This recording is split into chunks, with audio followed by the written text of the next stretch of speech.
নমস্কার বন্ধুরা, টিপি কম্পিউটার সেন্টারে সবাইকে স্বাগতম।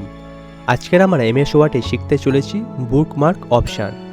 চলো শিখে নিই। প্রথমে আমরা বুকমার্ক অপশানটা কি জেনে নিই। বুকমার্ক অপশানটি ব্যবহার করা হয় একটি নির্দিষ্ট জায়গা বা অংশকে চিহ্নিত করে পরে সহজে সেখানে ফিরে যাওয়া যায়। এক্সাম্পল স্বরূপ বলা যায়, বুকমার্ক অপশানটি হলো ছোটোবেলায় আমরা গল্পের বই পড়তাম, 2 থেকে 3 পৃষ্ঠার পড়া হয়ে গেলে আমরা দাগিয়ে রাখতাম বা পেন দিয়ে আমরা দাগিয়ে রাখতাম, তা পরের দিন আমরা সহজেই খুঁজে পেতাম। এই কম্পিউটার ভাষায় এটাকেই বলছে বুকমার্ক অপশান। চলো আমরা শিখে নিই। প্রথমে আমরা বুকমার্ক অপশানটি ব্যবহার করতে হলে একটি প্যারাগ্রাফ লিখে নেব। চলো প্যারাগ্রাফটা লিখে নিই।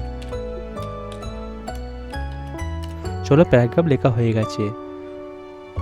ধরো আমাদের 3 নম্বর স্ট্যান্জা অবধি পড়া হয়েছে। এখানে আমরা সিলেক্ট করব। করা হয়ে গেলে ইনসার্টে যাব। ইনসার্টে গিয়ে লিঙ্কস গ্রুপ, তারপরে বুকমার্ক অপশান। ওখানে গিয়ে আমাদের একটা নাম দিতে হবে, যে নামে আমরা খুঁজে পাবো পরে। ABC, চলো ABC দিয়ে দিয়েছি, দিয়ে অ্যাড করে দেবো। অ্যাড করা হয়ে গেলে ওই জিনিসটা আবার খুঁজে পেতে হলে আমরা ফের ইনসার্টে যাব, গিয়ে বুকমার্ক অপশানে যাব।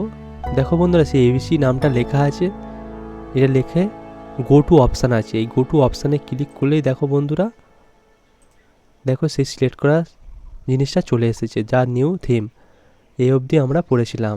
এরকম ইনফরমেশন ভিডিও পেতে আমাদের চ্যানেলটিকে সাবস্ক্রাইব করবে আর বেল আইকনটা টিপে পাশে থাকবে। নেক্সট ভিডিওতে দেখা হচ্ছে। টাটা।